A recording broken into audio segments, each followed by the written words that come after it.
اس وقت ہم وحدت کالونی ویلفیئر ایسوسی ایشن کے صدر غلام مصطفیٰ بٹ کے پاس موجود ہیں اور یہ تمام قبضوں کے حوالے ان سے بات کرتے ہیں۔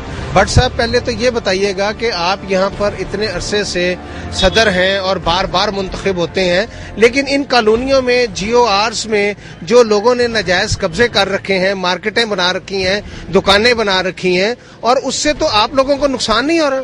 اس پہ سب سے پہلے تو میں آپ کا شکریہ ادا کرتا ہوں کہ آپ نے کچھ کالونی سرکاری ملازمین کے گھروں کے طرف تو جو گورنمنٹ کی دلوانی ہے، اس پہ سب سے بڑی ایک بدقسمتی ہے۔ یہ ایشیا کی نمبر 1 کالونی ہے۔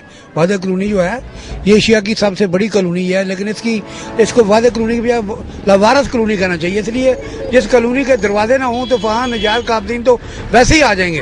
اب جہاں دیکھیں 2 مارکیٹ ہیں، وہ آج تک کسی نے اس کی نیلامی نہیں کی، نہ ہونے کی وجہ سے ان کے ساتھ پرائیویٹ مارکیٹیں بن گئی ہیں، اور وہ جو سرکاری مارکیٹیں وہ تو بالکل نکارہ ہو گئی ہیں، نہ ہی ان کی کبھی نیلامی ہوئی ہے۔ لیکن آپ یہاں دیکھیں سرکاری مارکیٹ جو ہے اس میں کتنی دکانیں بٹ صاحب؟ اس میں کم از کم میرا حال ہے کوئی 60 دکانیں ہیں دونوں مارکیٹوں میں۔ اچھا۔ اور بدقسمتی یہ ہم نے دکانوں کو کہا تھا کہ اگر نہیں چلتی تو اس میں بینک بنا دیں، کیونکہ سرکاری ملازمین جو ریٹائر ہوتے ہیں ان کے لیے یہاں کوئی بینک نہیں ہے، اور نہ ہی کوئی ڈاک خانہ ہے، نہ ہی کوئی ایسی فیسلٹی ہے جیسے کوئی ملازمین اس کا فائدہ اٹھا دیں۔ دوسرے نمبر پہ اب یہاں دیکھیں 4 کچی آبادیاں بن گئی ہیں سرکاری کالونی کے اندر ہی۔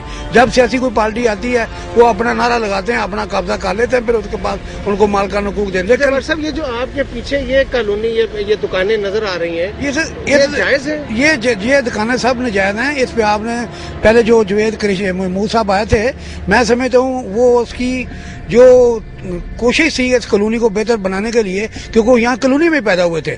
جوید محمود صاحب جو ہیں وہ ایک KH میں پیدا ہوئے تھے، ان کو تھوڑی سی اس محبت تھی کالونی کے لیے، انہیں بہت زیادہ توجہات ختم ہے، یہ ناجائز جو قابضین تھے ان کو چھڑائی ہیں۔ لیکن یہاں دیکھیں قبرستان ہے، اس کی جگہ نہیں ہے، لیکن انہوں نے کچھ ایسی 5-6 کنالیں جگہ خالی کرائی تھی کہ یہ قبرستان بناؤں گا، لیکن وہ جانے کے بعد کسی نے اس پہ توجہ ہی نہیں دی، وہ ایسے ہی پڑی ہے، نہ قبرستان ہے نہ وہ کوئی اور جگہ ہے۔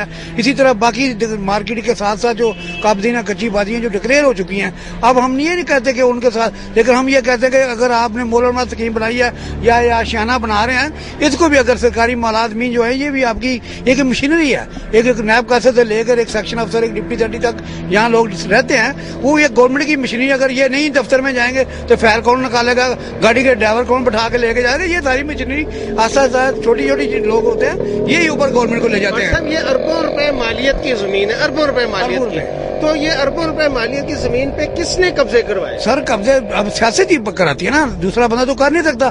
اب دیکھیں یہاں ایک آدمی نے پہلے وہ ایک سپاہی تھا، اس نے ایک کوارٹر بنایا، پھر اس کے بعد آپ اس کی محل دیکھیں، کو یہاں کچی بازی کو اس کو ڈکلیئر کرنے والے کو بھی دیکھنا چاہیے، یا کیا میں غریبوں کو دے رہا ہوں؟ وہ تو غریب تو کے نام تک نہیں ہے۔ ابھی یہ مارکیٹ دیکھیں، یہ کسی غریب کی ہے؟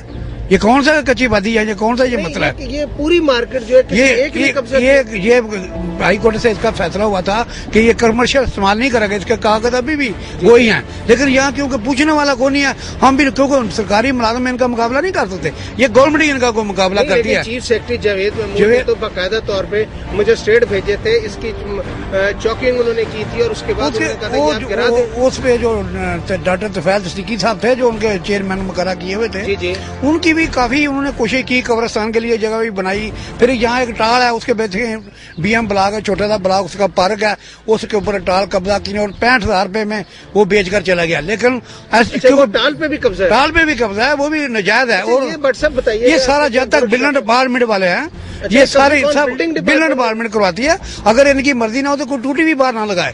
لیکن بدقسمتی یہ ہے کہ ابھی کچھ جوید محمود صاحب نے کافی بہتر اس کالونی کی ماحول کو بہتر کیا، لیکن وہاں جب وہ چلے گئے تو اس کے بعد وہیں کھڑا ہے، 1 انچ کا بھی آگے کہیں اضافہ نہیں ہوا۔ اس لیے ہم یہ کہتے ہیں کہ جب گورنمنٹ کا کوئی الاٹمنٹ آتی ہے تو شام کو کسی کا کوارٹر خالی کرا دو، مسٹریٹ صاحب اور جو اسٹیٹ افسر ہے وہ 5 منٹ میں اس کا سامان باہر رکھ جاتا ہے۔ جب کوئی نجائز بات ہوتی ہے تو پھر وہ تعلقات آگے آ جاتے ہیں۔ جی یہ اتنا بڑا قدم اٹھایا تھا کہ قبرستان کے لیے یہ تھانہ تھا، 5 کوارٹر اس نے قبضے کیے ہوئے تھے، یہ قبضہ بھی انہوں نے چھڑوایا۔ پھر اس کے بعد انہوں نے یہ بھی کیا کہ یہاں انہوں نے کہا کہ یہ ایکسنگ کا جو دفتر ہے یہ یہاں مکرو روڈ پہ ہے، اب مجھے یہ بتائیں یہ ایکسنگ وہاں بیٹھتا ہے، یہ بلڈنگ یہاں کھڑی ہے، اب مجھے تو مکرو روڈ پہ جانے کے لیے جو اوورسیئر ہے جو بھی ہوگا وہ ملازم ہوگا، ایسٹیمیٹ بنانے کے لیے جائے گا، شکایت کرنے کے لیے جائے گا، وہ تو پہلے 50 روپے 100 روپے کا کرایہ لا کے جگائے گا۔ اب اس وقت انہوں نے جوید محمود نے کہا تھا کہ یہ دفتر یہاں ہونا چاہیے، اس کے لیے جگہ مقررہ کی، لیکن وہاں